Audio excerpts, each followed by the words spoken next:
الله الرحمن الرحيم قد قال الله تبارك وتعالى في القرآن المجيد والفرقان الحميد وَلَقَدْ نَصَرَكُمُ اللَّهُ بِبَدْرٍ وَأَنْتُمْ أَذِلَّةٌ فَاتَّقُوا اللَّهَ لَعَلَّكُمْ تَشْكُرُونَ آمنت باللہ صدق اللہ مولانا العظیم۔ اللہ رب العزت کے بے مثل کلام میں سے ایک آیت مبارکہ تلاوت کرنے کی سعادت ملی۔ اللہ رب العزت سے دعا ہے کہ وہ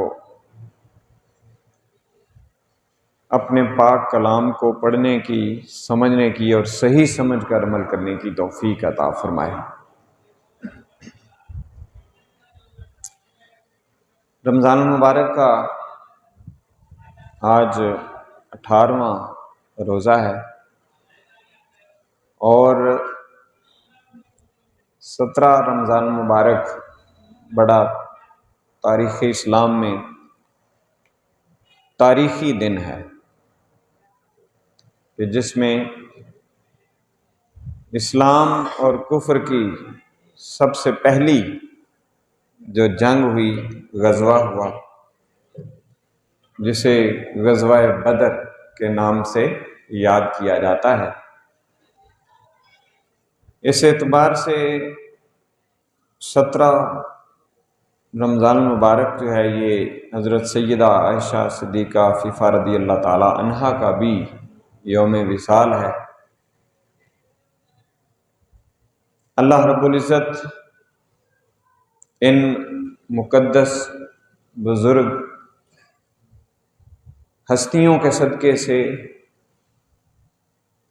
ہمارا ایمان بھی قبول فرمائے اور ہمارا عمل بھی قبول فرمائے، ہمارے روزے بھی ہمارے لیے نجات کا باعث ہوں اور رمضان المبارک بھی ہمارے حق میں شفاعت کا، جو نبی پاک صلی اللہ علیہ وسلم نے مجدہ سنایا ہے شفاعت کا، رمضان بھی ہمارے حق میں شفاعت کرے، قرآن بھی اللہ کرے ہمارے حق میں شفاعت کرے۔ اللہ پاک نے اپنے پاک کلام میں ارشاد فرمایا ہے وَلَقَدْ نَصَرَكُمُ اللَّهُ بِبَدْرٍ وَأَنْتُمْ أَذِلَّةٌ، بے شک اللہ نے بدر میں تمہاری مدد کی جبکہ تم بالکل بے سر و سامان تھے۔ فَاتَّقُوا اللَّهَ، تو اللہ سے ڈرو، لَعَلَّكُمْ تَشْكُرُونَ، تاکہ تم شکر گزار ہو جاؤ۔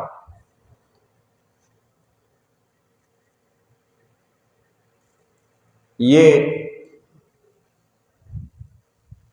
حق اور باطل شروع دن سے ایک دوسرے کے آمنے سامنے رہے ہیں اور اللہ رب العزت کی جو نصرت اور مدد ہے وہ ہمیشہ حق کے ساتھ ہوتی ہے۔ حضور نبی پاک صلی اللہ علیہ وآلہ وسلم جب مکہ سے مدینہ منورہ میں ہجرت کر کے تشریف لائے ہیں تو حضور نبی پاک صلی اللہ علیہ وآلہ وسلم نے مکہ کے ظلم و ستم اور ان کے جو جتنے بھی وہ مظالم، وہ اذیتیں تھیں، آپ صلی اللہ علیہ وسلم نے بلا کر ایک نئی زندگی کا آغاز کیا، اپنے ماننے والوں کو بھی، صحابہ کو بھی نئی سمت میں آگے بڑھنے کا ایک اندیا دیا، ایک نظریہ دیا، ایک سوچ دی، ایک نئی ریاست مدینہ تشکیل فرمائی۔ چنانچہ کافر جو ہیں وہ اس پر بھی مطمئن نہ ہوئے کہ اب مکہ سے تو مسلمان چلے گئے ہیں، انہوں نے پھر بھی مسلمانوں کا پیچھا نہیں چھوڑا، لہذا اس کا نتیجہ یہ ہوا کہ وقتاً فوقتاً مسلمانوں کا کافروں کے ساتھ آمنا سامنا ہوتا رہا، اور حق اور باطل جیسا میں نے عرض کیا کہ یہ آپس میں آمنے سامنے ہوتے ہیں، جتنا مرضی اس میں کوشش کر لی جائے امن باہمی رواداری کی، لیکن پھر بھی وہ اپنی حرکتوں سے باز نہیں آتے۔ ہوا کچھ یوں کہ نبی پاک صلی اللہ علیہ وآلہ وسلم کے پاس حضرت سعد بن معاذ رضی اللہ تعالیٰ عنہ اپنے قبیلے کے جو سردار تھے وہ حاضر ہوئے اور کچھ باتیں کی، آپ صلی اللہ علیہ وسلم سے کچھ سوالات کیے، اور جو نبی صلی اللہ علیہ وسلم سے خلوص نیت کے ساتھ کوئی آ کر ملے پوچھے رہنمائی کے لیے تو حضور تو مائل با کرم ہوتے ہیں۔ دل مطمئن ہو گیا، عرض کی حضور مجھے کلمہ پڑھائیے، کلمہ پڑھ کر مسلمان ہو گئے، اور اتنے معتبر سردار تھے کہ جب اپنے قبیلے کے پاس پہنچے تو سب کو اکٹھا کیا، جمع کیا، کہا کہ میں نے جب بھی کوئی تمہارے ساتھ کوئی بات کیا ہے کوئی غلط بات تو نہیں کی نا، میرے فیصلے کوئی غلط تو نہیں ہوتے؟ سب نے کہا جی آپ کے فیصلے صحیح ہوتے ہیں۔ تو کہا کہ میں آج ایک اور فیصلہ کر کے آیا ہوں، محمد عربی کا کلمہ پڑھ آیا ہوں۔ بس اپنے قبیلے کو بتانا تھا کہ حضور نبی پاک صلی اللہ علیہ وسلم کی برکت سے سارا کا سارا قبیلہ ہی مسلمان ہو گیا۔ نبی پاک صلی اللہ علیہ وآلہ وسلم کی برکتوں سے دل میں یہ شوق پیدا ہوا کہ اب نئے جذبے کے ساتھ مکہ مکرمہ میں خانہ کعبہ کے ارد گرد طواف کیا جائے۔ چنانچہ چند اپنے ساتھیوں کو لے کر حضرت سعد بن معاذ رضی اللہ تعالی عنہ مکہ میں تشریف لے گئے، اور اس وقت ایسے تھا کہ جب ایک شہر سے دوسرے شہر میں جانا ہوتا تو وہاں پر جیسے واقفیت ہوتی ہے، کوئی دوستی ہوتی ہے تو اس کے پاس ٹھہرتے ہیں، اور وہ جب ادھر آتے ہیں تو وہ ان کے پاس ٹھہرتے ہیں۔ طے ہوتا ہے کہ فلاں جگہ پر رہائش ہونی ہے، اور پھر ہم نے اپنے تجارتی کاروبار سرگرمیاں ہوتی ہیں وہ کرنی ہے، یا کسی اور مقصد کے لیے ایک جگہ سے دوسری جگہ جانا ہوتا ہے تو ان کے پاس مہمان ٹھہرتے ہیں۔ چنانچہ حضرت سعد رضی اللہ تعالی عنہ جب پہلے بھی جایا کرتے تھے مکہ میں تو وہاں پر ایک وہ کافر تھے، اس کے پاس جو ہے وہ رہا کرتے تھے، جو کہ حضرت بلال حبشی رضی اللہ تعالی عنہ کے مالک تھے، جسے امیہ بن خلف کہا جاتا ہے۔ انہوں نے کہا کہ جی آؤ جی، بڑی قدر کی، احترام کے ساتھ بلایا، کہا کہ کیسے آنا ہوا؟ کہا کہ میں نے نبی پاک صلی اللہ علیہ وسلم کا کلمہ پڑھ لیا ہے۔ اچھا تم نے بھی کلمہ پڑھ لیا ہے؟ بڑا پریشان ہوا، حیران بھی ہوا، چلے کیونکہ دوستی تھی کچھ کہہ بھی نہیں سکتا تھا۔ کہا میں اس غرض سے آیا ہوں کہ میں خانہ کعبہ کا طواف کروں۔ کہنے لگا اچھا تمہیں ویسے بتا کے آنا چاہیے تھا، یہاں حالات جو ہیں وہ بڑے خراب ہیں، پریشان کن ہیں، کافر جو ہیں مسلمانوں کے حوالے سے بہت زیادہ تپے ہوئے ہیں اور مخالفت بہت زیادہ ہے۔ بہرحال تھوڑا سا یہ ابھی جو وقت ہے وہ ایسا مناسب نہیں ہے، جب سارے لوگ اپنے گھروں کو چلے جائیں گے تو میں آپ کو ساتھ لے کر وہاں چلا جاؤں گا۔ طے ہو گیا، نکلے مقررہ وقت میں، تو وہاں پر طواف کر رہے تھے تو وہاں پر ابو جہل جو ہے وہ سامنے کہیں نظر آ گیا۔ ابو جہل کو جب پتہ چلا، خبر تو پہلے پہنچ چکی تھی، تو کہا کہ یہ کون ہے؟ امیہ بن خلف نے کہا کہ یہ میرا دوست ہے پرانا اور یہ طواف کرنے آیا۔ اسی دوران ان کی آپس میں جو ہے نا بات چیت ہو گئی، تلخ کلامی ہو گئی۔ ابو جہل کہنے لگا کہ ہم یہ جو امیہ بن خلف ہے نا، اگر یہ نہ ہوتا تو میں تمہیں یہاں پر طواف نہ کرنے دیتا۔ حضرت سعد رضی اللہ تعالیٰ عنہ بھی بہت بڑے بہادر جلی سردار تھے۔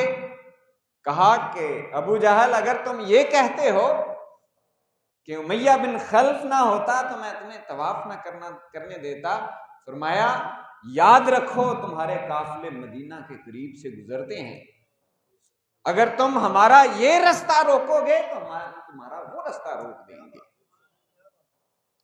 یعنی ایسے کو ایسا ہی ہوتا ہے کہ جب شرافت کے ساتھ مسلمان ان کے ظلم و ستم سے تنگ ہو کر نکل گئے، مدینہ میں چلے گئے، پھر بھی ان کے ساتھ جو ہے وہ اس طرح سے ناروا سلوک۔ حضرت سعد رضی اللہ تعالیٰ نے جب یہ کہا تو اس کے بعد ابو جہل کے جو ہے وہ اوسان خطا ہو گئے۔ بہرحال معاملہ رفع دفع ہو گیا۔ گھر جا کر امیہ بن خلف نے کہا کہ تمہیں یہ ایسا نہیں کرنا چاہیے تھا، ابو جہل سردار ہے۔ اس نے کہا ٹھیک ہے سردار ہے ہوگا، لیکن میں نے نبی پاک صلی اللہ علیہ وسلم کی زبان اقدس سے سنا ہے کہ یہ بھی مارا جائے گا اور تو بھی مارا جائے گا۔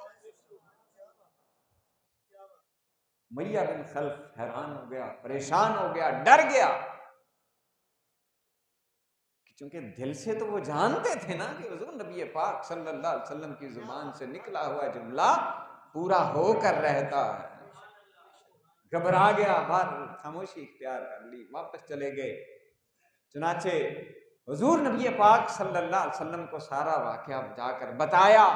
آقا دو جہاں صلی اللہ علیہ وسلم نے بھی پھر اس بات کی تھوڑی نگرانی کرنی شروع کی کہ وہاں سے جو قافلے گزرتے ہیں ان کا تھوڑا سا نگرانی کی جائے، تاکہ ان کو بھی مسلمانوں کے خلاف جو ایک طیش ہے یہ علاقائی جغرافیائی ماحول کے مطابق کرنا پڑتا ہے۔ چنانچہ پتہ چلا کہ ایک قافلہ جو ہے وہ نکل رہا ہے۔ حضور نبی پاک صلی اللہ علیہ وآلہ وسلم نے حضرت امیر حمزہ رضی اللہ تعالی عنہ کو بلایا، فرمایا کہ اپنے ساتھ یہ چند ایک صحابہ لے جاؤ اور ذرا دیکھ کے آؤ کہ یہ قافلہ جو ہے وہ کیا لے کے جا رہا ہے، اور ان کو پتہ چلے کہ ہم یہاں پہ موجود ہیں۔ حضرت امیر حمزہ رضی اللہ تعالی عنہ شیر خدا اپنے چند ساتھیوں کے ساتھ گئے، اور اس قافلے کے اندر ابو جہل جو تھا وہ ان کا سردار تھا۔ جب آپ وہاں قریب پہنچے، کوئی 7-8 لوگ ہیں بس مسلمان، وہ پورا قافلہ جا رہا ہے، وہ رکا ہوا تھا۔ چنانچہ ابو جہل دیکھ کر گھبرا گیا، کیونکہ حضرت سعد نے بھی یہ پہلے سے واضح کروایا ہوا تھا، بتایا ہوا تھا، پریشان ہوا۔ پھر ایک قاصد جو ہے وہ حضرت امیر حمزہ رضی اللہ تعالیٰ عنہ کے پاس بھیجا اور پوچھا کہ کیا معاملہ ہے۔ انہوں نے کہا کہ ہم کوئی معاہدہ کرنا چاہتے ہیں۔ بہرحال بات چیت ہوئی، گفتگو ہوئی، معاہدہ یہ ہوا کہ جی ہمارے جو مسلمان ہیں ان کو مکہ آنے سے نہیں روکا جائے گا، مکہ میں آنے سے کافر نہیں روکیں گے، طواف کرنا ہوتا ہے۔ اور خانہ کعبہ سے ایک محبت، پہلے بھی طواف کیا جاتا تھا، لیکن اب تو نبی پاک صلی اللہ علیہ وسلم کا کلمہ سینے میں ہے، پھر طواف کا جو مزہ ہے وہ کچھ اور ہی ہے۔ چنانچہ بات چیت ہو گئی، واپس آ گئے، آ کے رسول پاک صلی اللہ علیہ وسلم کو یہ بھی رپورٹ دے دی گئی۔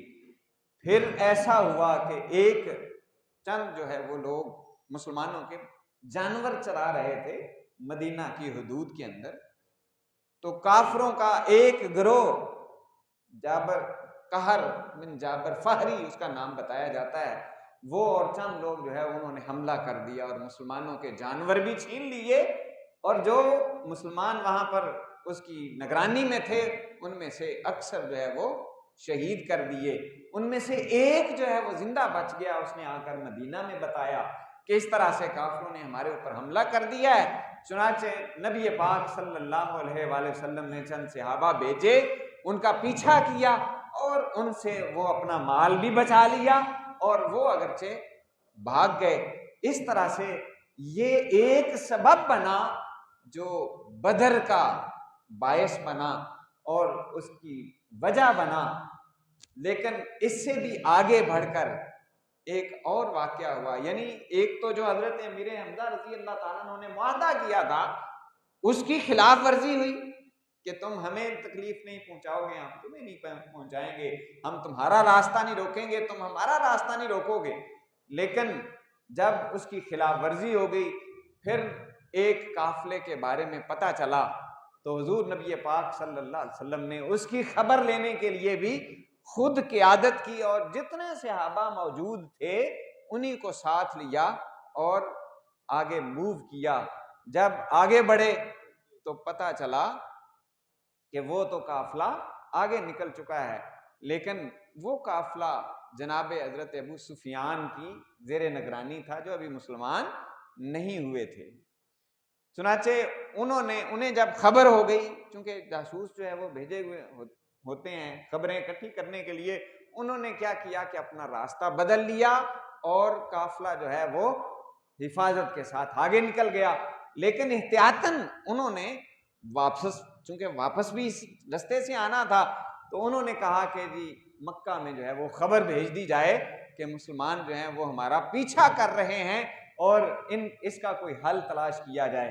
چنانچہ وہ قاصد گیا، اس نے جو منظر پیش کیا اس نے کافروں کو بھڑکا دیا اور اس طرح سے ایک بہت ہی بڑا لشکر تقریباً 1000 یا کم و بیش اس کے قریب جو ہے وہ لوگوں کا تیار ہوا، جس کی قیادت جو ہے وہ ابو جہل کر رہا تھا، اور وہاں سے وہ نکلے۔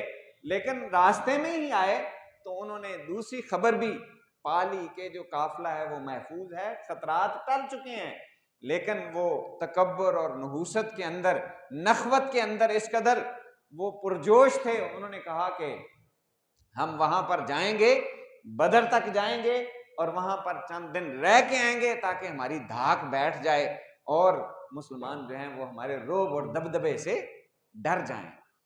اس غرض سے وہ نکل آئے۔ ادھر حضور نبی پاک صلی اللہ علیہ وآلہ وسلم جو کہ سادگی کے ساتھ، کوئی تیاری کے ساتھ نہیں، 2 گھوڑے ہیں، 7 اونٹ ہیں، تقریباً گنی ہوئی تلواریں ہیں، نیزے بھی تھوڑے سے ہیں اور 313 وہ صحابی ہیں کہ جو پر ایمان ہیں، جذبے سے معمور ہیں۔ انہوں نے پھر جاسوس بھیجے کہ جا کے جائزہ لے کے آؤ، دیکھ کے آؤ کہ ان کا سامان کتنا ہے، مسلمانوں کا ان کی طاقت کتنی ہے، چونکہ جنگیں جو ہوتی ہیں یہ جاسوسی اس میں بہت زیادہ رول ادا کرتی ہے۔ ان میں سے کسی ایک نے آ کے دیکھا، جائزہ لیا اور ان کو بتایا سامان تھوڑا ہے، سواریاں بھی کم ہیں، اوزار بھی، ہتھیار بھی تھوڑے ہیں، لیکن جو ان کا جذبہ ہے وہ دیدنی ہے۔ ان میں سے کوئی بھی شخص زندہ اپنے گھروں کو واپس نہیں جانا چاہتا۔ ان کا جذبہ اتنا ہے کہ ان میں سے کوئی یہ خواہش نہیں رکھتا کہ زندہ اپنے گھر میں واپس جائے۔ لہذا وہ اگر زیادہ نہیں تو جتنی تعداد میں وہ ہیں اتنے وہ مار کر ہی پھر ہی تم جان چھوٹے گی، اتنے لوگ وہ کافر ماریں گے تو پھر ہی وہ جان دیں گے۔ لہذا میرا مشورہ ہے کہ ان کے ساتھ نہ الجھو۔ یہ روایت، یہ انہوں نے جاسوسی کی۔ پھر ایک اور جاسوس نے بھی ایسی ہی رپورٹ دی، لیکن ان کے چونکہ موت جو ہے وہ کھینچ کر وہاں لا رہی تھی، اور حضور نبی پاک صلی اللہ علیہ وآلہ وسلم کی جو دعائیں تھیں کہ جو بارگاہ الہی کے اندر حضور نبی پاک صلی اللہ علیہ وسلم جس التجا کے ساتھ، جس دل کی خالص نیت کے ساتھ آگے بڑھ رہے تھے، اور جو صحابہ کا جذبہ دیدنی تھا کہ وہ کہتے تھے کہ حضور اگر آپ حکم دیں تو ہم پہاڑوں کو بھی سر کر دیں گے، اگر آپ حکم دیں گے تو ہم اس وقت تک واپس نہیں آئیں گے جب تک ان کو ان کے ٹھکانے تک نہ پہنچا دیں۔ ہم قوم موسیٰ جیسے نہیں ہیں کہ جو کہیں کہ فَاذْهَبْ أَنْتَ فَقَاتِلَا ہاں اِنَّا هَاهُنَا قَاعِدُونَ، کہ جائیں آپ اور آپ کا رب لڑے، ہم یہاں پر بیٹھے ہوئے ہیں، ہم قوم موسیٰ جیسے نہیں ہیں۔ وہ تو سربک کفن ہو کر حضور نبی پاک صلی اللہ علیہ وسلم کے ساتھ نکلے ہوئے تھے۔ ان کا جذبہ دیدنی تھا، اور بڑے تو بڑے، بچے بھی، چھوٹے بچے بھی، وہ بھی آپ نے سنا ہوگا کہ اس جنگ کے اندر، اس غزوے کے اندر شامل ہونے کے لیے وہ آپس میں کشتیاں کروائی گئیں کہ کون جو ہے وہ طاقت رکھتا ہے کہ اس کے اندر جائے۔ چنانچہ اتنا شوق تھا، اتنا جذبہ تھا، چنانچہ حضور نبی پاک صلی اللہ علیہ وآلہ وسلم نے بھی کمال کر دیا، اپنے صحابہ کے ساتھ ایک سپہ سالار ہونے کی حیثیت سے۔ کوئی تصور کر سکتا ہے، کوئی سوچ سکتا ہے کہ پوری فوج کا کمانڈر ان چیف ہو، چیف آف آرمی سٹاف ہو، اور سواری میں کبھی وہ خود سوار ہو رہا ہو، کبھی وہ پیدل ساتھ ساتھ چل رہا ہو۔ حضور نبی پاک صلی اللہ علیہ وآلہ وسلم صحابہ کے جذبات کے ساتھ ساتھ آقا دو جہاں صلی اللہ علیہ وسلم ان کے ساتھ اس قدر شفیق اور مہربان تھے کہ فرمایا کہ جتنا وہ صحابی ساتھ عرض کرتے ہیں حضور آپ سواری کے اوپر ہی سوار رہیں، میں خادم ہوں، میرے لیے یہی سعادت ہے کہ میں آپ کی سواری کی نکیل پکڑ کر آگے آگے چلوں۔ لیکن آقا دو جہاں صلی اللہ علیہ وسلم پر قربان جائیں، آپ فرماتے ہیں کہ جتنے تم اجر و ثواب کے دلدادہ ہو، جتنا تمہیں شوق ہے اتنا مجھے بھی شوق ہے، میں بھی اللہ کی راہ میں۔ آقا دو جہاں صلی اللہ علیہ وسلم کی حدیث پاک ہے، حضور نبی پاک صلی اللہ علیہ وآلہ وسلم فرماتے ہیں کہ میری یہ خواہش ہے کہ میں اللہ کے راستے میں جہاد کروں، لڑوں، یہاں تک کہ اقتل، شہید ہو جاؤں، پھر زندہ کیا جاؤں، پھر جہاد کروں، پھر شہید کر دیا جاؤں، پھر زندہ کیا جاؤں، پھر جہاد میں شریک ہو جاؤں، اور اللہ کی راہ میں اپنی جان کا نذرانہ پیش کر دوں۔ اللہ یا رسول اللہ، یا رسول اللہ، یا رسول اللہ، یا علی۔ آواز ہی نہیں آ رہی آپ لوگوں کی، پتہ نہیں اتنا ماشاءاللہ انہوں نے اتنا اور زور نعرہ لگایا، لیکن لگتا ہے کہ جیسے روزہ زیادہ لگا ہوا ہے۔ اونچی آواز سے بن لیں گے۔ اللہ یا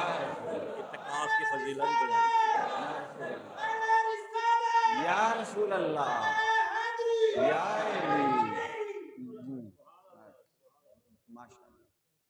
حضور نبی پاک صلی اللہ علیہ وآلہ وسلم کے یہ پیارے صحابہ جب میدان بدر کے پاس پہنچتے ہیں، اللہ رب العزت کی مدد اور نصرت بھی نازل ہونا شروع ہو جاتی ہے۔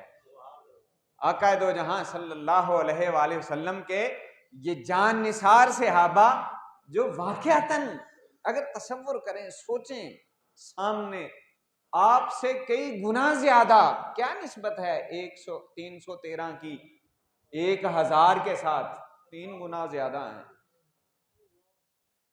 کیا نسبت ہے؟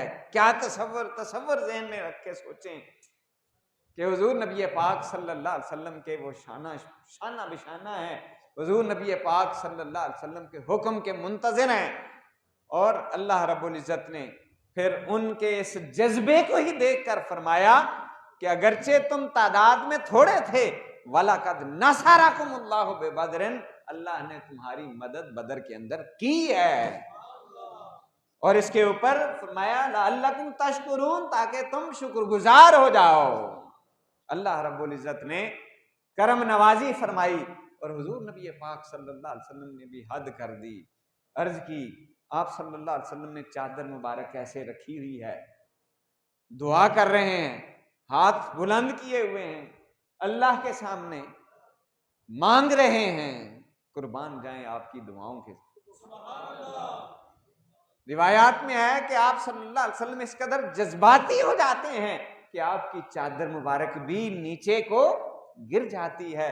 حضرت ابوبکر صدیق رضی اللہ تعالیٰ عنہ آگے بڑھتے ہیں اور آقا جہاں صلی اللہ علیہ وسلم کو پکڑ لیتے ہیں، تھام لیتے ہیں، اور عرض کرتے ہیں حضور آپ اتنے پریشان نہ ہوں، اللہ پاک آپ کی مدد فرمائے گا۔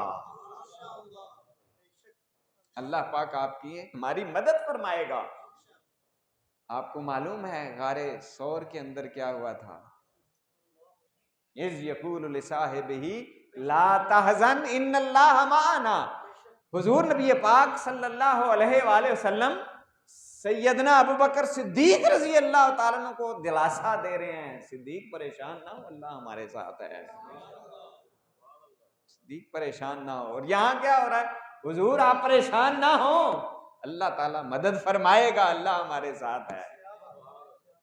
ادھر صدیق اکبر رضی اللہ تعالی عنہ تھوڑے سے گھبراتے ہیں، کیوں؟ یہاں پر حضور نبی پاک صلی اللہ علیہ وسلم تسلی دے رہے ہیں، اور یہاں بدر میں حضرت ابو بکر صدیق رضی اللہ تعالی عنہ، اور قربان جائیں صدیق اکبر حضرت علی المرتضیٰ رضی اللہ تعالی عنہ کرم اللہ وجہہ الکریم۔ انہوں نے پوچھا ایک دفعہ، تمہیں پتا ہے سب سے بہادر کون ہے؟ ہم نے مریدین تھے، ماننے والے تھے، محبت محبین تھے۔ کہا حضور آپ سے بڑھ کر اور کون زیادہ بہادر ہو سکتا ہے؟ آپ شیر خدا ہیں، آپ سب سے بہادر ہیں۔ فرمایا سب سے بہادر شخص، مجھے تو بدر والے دن پتا چلا کہ سب سے بہادر کون ہے۔ جب حضور نبی پاک صلی اللہ علیہ وآلہ وسلم کی حفاظت کی بات ہوئی، ادھر ہزاروں کی تعداد میں لشکر ہے، ادھر 313 ہیں، اور سب سے مشکل کام یہ ہے کہ حضور نبی پاک صلی اللہ علیہ وآلہ وسلم کی حفاظت، کہ آپ صلی اللہ علیہ وسلم کے قریب کوئی نہ آ سکے۔ جب یہ بات ہوئی کہ کون نبی پاک صلی اللہ علیہ وسلم کا پہرا دے گا، تو جو بے دھڑک آگے بڑھنے والی شخصیت تھی وہ سیدنا ابو بکر صدیق رضی اللہ تعالیٰ عنہ، کہ میں حضور نبی پاک صلی اللہ علیہ وسلم کی ڈھال بن کر آگے آؤں گا۔ چنانچہ حضور نبی پاک صلی اللہ علیہ وسلم کو یہاں پر دلاسا دیا جا رہا ہے۔ ادھر غار ثور میں حضرت ابو بکر صدیق رضی اللہ تعالیٰ عنہ کو، کیوں کہ وہاں پر حضور نبی پاک صلی اللہ علیہ وآلہ وسلم کو ساتھ لے کر جانے والی ذمہ داری سیدنا ابو بکر صدیق رضی اللہ تعالیٰ عنہ کی تھی، اور اس لیے وہ پریشان تھے، کبھی آگے چلتے تھے، کبھی پیچھے چلتے تھے، کبھی دائیں کبھی بائیں، کہ کہیں آگے سے یا پیچھے سے محبوب کے اوپر کوئی حملہ آور نہ ہو جائے، آپ کو کوئی نقصان نہ پہنچا دے۔ ذمہ داری تھی، اس لیے کانشیس تھے، پریشان تھے۔ یہاں امت کی اور دین کی ساری ذمہ داری حضور نبی پاک صلی اللہ علیہ وآلہ وسلم پر تھی۔ اس لیے فرمایا، جب دعا کی کہ یا باری تعالیٰ، یہ میں ساری کل کائنات مسلمانوں کی تیرے اس میدان کے اندر لے آیا ہوں، آج اگر تیری مدد ان کے لیے نہ اتری تو قیامت تک تیرا نام لینے والا کوئی نہ ہوگا۔ یہ حضور نبی پاک صلی اللہ علیہ وآلہ وسلم نے رب کے حضور کہا تھا، یہ کتابوں کے اندر موجود ہے کہ آج میں یہ تیری بارگاہ میں مٹھی بھر جتنے بھی لوگ ہیں یہ لے کے آ گیا ہوں، اب آگے ان سے کام لینا تیرا کام ہے، ان کی مدد کرنا یا باری تعالیٰ تیرا کام ہے۔ پھر ایسا ہی ہوا، اللہ نے فرمایا فرشتے بھیج دیے، وَلَقَدْ نَصَرَكُمُ اللَّهُ بِبَدْرٍ۔ حضور نبی پاک صلی اللہ علیہ وآلہ وسلم جب بدر کا معرکہ سر ہو گیا تو نماز ادا فرما رہے ہیں، پیچھے صحابہ جو ہیں نماز پڑھ رہے ہیں، حضور صلی اللہ علیہ وآلہ وسلم مسکرائے، حضور صلی اللہ علیہ وآلہ وسلم مسکرائے۔ آپ کا ذکر سن کر جو ہے مسکراہٹ ہونی چاہیے دلوں کے اوپر، چہروں کے اوپر۔ صحابہ نے پوچھا حضور آپ مسکرائے کیوں ہیں؟ فرمایا کہ اس لیے اب دے نماز پڑھا رہے ہیں اور پیچھے صحابہ جو ہیں وہ پڑھ رہے ہیں، اور نماز کے دوران ہی مسکراہٹ کے مصطفیٰ کو بھی دیکھ رہے ہیں، یعنی گویا وہ نماز میں بھی چہرہ مصطفیٰ کی طرف متوجہ ہوا کرتے تھے۔ آج اگر یہ کہا جائے کہ حضور کا خیال نماز میں آ جائے تو نماز باطل ہو جاتی ہے، ارے وہ صحابہ کہ جن کی تعریف خود قرآن کر رہا ہے، خود خدا کر رہا ہے، وہ چہرہ مصطفیٰ کو نماز کی حالت میں دیکھتے تھے۔ نعرہ تکبیر، یا رسول اللہ، فرمایا کہ میں نے آپ دعا کی تھی نا، اللہ تعالیٰ سے دعا کی تھی نا، تو اللہ تعالیٰ نے مدد بھیجی تھی، فرشتے بھیجے تھے۔ کہا حضور بالکل، ہمیں ایسے محسوس ہوتا تھا کہ ہم تلوار بعد میں اٹھاتے تھے، بھاگتے تھے کافر کو مارنے کے لیے، تلوار ہماری اس تک پہنچتی نہیں تھی، سر پہلے قلم ہو جاتا تھا۔ واقعتاً یہ فرشتے ہی تھے اللہ تعالیٰ کی طرف سے کہ ہماری تلوار کا وار وہاں پہنچنے سے پہلے پہلے فرشتے کا تلوار اس کا وار پہنچ جاتا تھا۔ پھر حضور فرمایا کہ فرشتے آئے تو تھے، اب واپس گئے ہیں، جب واپس گئے ہیں تو وہ واپس گئے تو آسمان کے دروازے بند۔ اللہ تعالیٰ نے کہا کہ گئے تو میری مرضی تھے، واپس تم نے محبوب سے پوچھ کے آنا تھا، بغیر پوچھے واپس آ گئے۔ اب جنگ ختم ہو گئی، چلے گئے، آگے انٹری بند، واپس آ گئے۔ پھر حضور صلی اللہ علیہ وسلم کے سامنے جبریل حاضر ہیں اور اجازت طلب کرتے ہیں کہ ہمیں واپس جانے کی اجازت نہیں مل رہی، حضور آپ اجازت دیں گے تو خالق کائنات راضی ہوگا۔ اس لیے میں مسکرایا ہوں، یعنی مسکرانے کی وضاحت کی کہ جبریل امین ہاتھ باندھ کر اجازت مانگنے کے لیے واپس ہیں۔ حضور نبی پاک صلی اللہ علیہ وآلہ وسلم نے جیسے جیسے ایک دن پہلے جیسے جیسے فرمایا تھا یہ جو جگہ ہے یہاں پر فلاں کافر آ کر مرے گا، یہ جو جگہ ہے اس پر فلاں گرے گا، یہاں پر فلاں کا انجام ہوگا۔ جب جنگ ختم ہوئی دیکھا تو جس کو حضور صلی اللہ علیہ وسلم نے جہاں ذکر کیا تھا کہ وہ ادھر گر کر کٹے گا مرے گا، وہ دیکھا گیا تو بالکل عین اسی جگہ کے اوپر پایا گیا کہ جیسے جیسے حضور صلی اللہ علیہ وسلم نے پیشین گوئی کی تھی ویسے ویسے ہی ان کا انجام ہوا۔ اور ابو جہل کا انجام تو آپ جانتے ہیں، کیونکہ وہ امت مسلمہ کا فرعون تھا۔ حضور نبی پاک صلی اللہ علیہ وسلم نے فرمایا ہر امت کا فرعون ہوتا ہے، میری امت کا فرعون ابو جہل ہے۔ فرعون کا انجام کیا ہوا تھا؟ ایک مچھر کے ذریعے سے اس کو ختم کروا دیا گیا، نمرود کو۔ اور فرعون جو تھا، فرعون پانی کے اندر غرق ہو گیا تھا اور بے بس ہو گیا تھا۔ امت مسلمہ کا جو فرعون ابو جہل تھا وہ چھوٹے چھوٹے معصوم بچوں کے ہاتھوں ذلیل و رسوا ہوا۔ حضرت عبد الرحمن بن عوف کہتے ہیں میرے دائیں بائیں چھوٹے 2 بچے کھڑے ہیں، میں پریشان ہوں کہ ساتھ کوئی جری نوجوان ہوتا جنگ کے دوران۔ ابھی میں سوچ ہی رہا تھا تو ان میں سے ایک نے مجھ سے پوچھا کہ اے چچا جان ہمیں بتائیے ابو جہل کہاں پہ ہے؟ میں نے کہا بیٹا اس کا کیا کہنا ہے، آپ نے کیا کرنا ہے؟ کہنے لگے قربان جائیں ان کے جذبے کے اوپر، جہاد کے اوپر، محبت رسول کے اوپر۔ کہا ہم نے سنا ہے کہ وہ نبی پاک صلی اللہ علیہ وسلم کو برا بلا کہتا ہے، آج موقع ملا ہے ہم نے اس کا خاتمہ کر دینا ہے۔ یہی سوال دوسرے بھی نے کیا اور دونوں نے اتنی دیر میں کہتے ہیں کہ وہ سامنے اپنی تلوار لہراتا ہوا آگے بڑھا تو میں نے کہا وہ شخص دیکھ رہے ہو وہی ابو جہل ہے۔ کہتے ہیں کہ میں نے دیکھا کہ میرے دیکھتے ہی دیکھتے وہ دونوں بچے لپکے اور اس کے اوپر حملہ آور ہوئے، یہاں تک کہ اس کو نیچے گرا دیا۔ اور اتنی دیر کے اندر عبداللہ بن مسعود رضی اللہ تعالیٰ عنہ وہاں پہنچ گئے اور اس کا سر قلم کرنے لگے۔ فرعون، امت مسلمہ کا فرعون مرنے لگا ہے۔ جب اس کی گردن کاٹی جانے لگی ہے کہتا ہے میری گردن ذرا تھوڑی نیچے سے کاٹنا۔ اب دیکھیں مرنے کا وقت ہے، فرعونیت کی حد ہے۔ کہا کہ جب میری گردن کٹی ہوئی ہوگی، سر کٹا ہوا ہوگا تو سب سے اونچا ہو، پتہ چلے یہ سردار کا سر ہے۔ اس قدر وہ نخوت اور غرور و تکبر سے بھرا ہوا فرعونیت کا مجسمہ تھا کہ وہ ایک چھوٹے چھوٹے 2 بچوں کے ہاتھوں سے ذلیل و رسوا ہوا، اس کا خاتمہ ہوا۔ وہ دوڑے ہوئے بھاگتے ہوئے آئے، دونوں دعویٰ کر رہے ہیں حضور میں نے اسے قتل کیا ہے، دوسرا کہتا ہے میں نے اسے قتل کیا ہے۔ کہا اپنی تلواریں دکھاؤ، صاف تو نہیں کی؟ کہا نہیں صاف کی، دیکھی تو دونوں کو خون لگا ہوا تھا، حضور نے فرمایا تم دونوں نے ہی اس کو مل کر قتل کیا ہے۔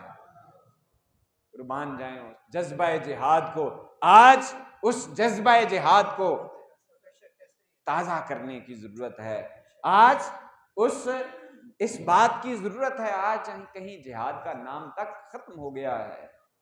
جہاد جب تک رہا مسلمانوں میں، ان کی طرف کسی نے میلی آنکھ سے بھی نہیں دیکھا۔ آج اگر ہم وہی عظمت حاصل کرنا چاہتے ہیں تو قرآن کی طرف لوٹنا ہے، حضور صلی اللہ علیہ وسلم کی سیرت کی طرف لوٹنا ہے، آقا دو جہاں صلی اللہ علیہ وسلم کے جذبہ جہاد اور جذبہ و شوق جہاد کی طرف لوٹنا ہے، اور صحابہ کی جان نثاری کی طرف لوٹنا ہے کہ وہ آگے بڑھ بڑھ کر اپنی جانوں کا نذرانہ پیش کرنے کے لیے تیار ہے، کہ کافر بھی گواہی دے رہے ہیں کہ ان میں سے کوئی بھی یہ نہیں چاہتا کہ وہ زندہ اپنے گھر کی طرف لوٹے۔ ارے مسلمانوں، اگر ہم نے یہ داستانیں ایسے نہیں رکھی ہوئی، یا یہ کوئی فرضی قصے کہانیاں نہیں ہیں، یہ حقائق ہیں کہ مسلمانوں نے جو عظمت حاصل کی ہے، جو وقار حاصل کیا ہے، جو پوری دنیا کے اوپر اکثر حصے کے اوپر حکومت کی ہے، تو یہ اسی جذبہ جہاد کے ساتھ کی ہے۔ اللہ رب العزت سے دعا ہے وہ رمضان کے صدقے سے، حضور صلی اللہ علیہ وسلم کے جذبہ جہاد کے صدقے سے وہ خالق و مالک امت مسلمہ کے اندر بھی جذبہ جہاد پیدا فرمائے، شوق جہاد پیدا فرمائے، اور ہمیں جو سہولیات اور راحتیں اور سہل پسندی جس کی طرف ہم بڑھے ہوئے ہیں، اس سے ہمیں پیچھے ہٹنے کی توفیق عطا فرمائے، اور اللہ رب العزت اپنے پیارے محبوب صلی اللہ علیہ وآلہ وسلم کا قرب عطا فرمائے۔ اس رمضان کے صدقے سے فلسطین کے مسلمانوں پر اللہ پر رحم فرمائے، اور پوری دنیا کے مسلمانوں کو اللہ رب العزت ایک جان ہونے کی توفیق عطا فرمائے، متحد ہونے کی توفیق عطا فرمائے۔ وما علیہ الا البلاغ۔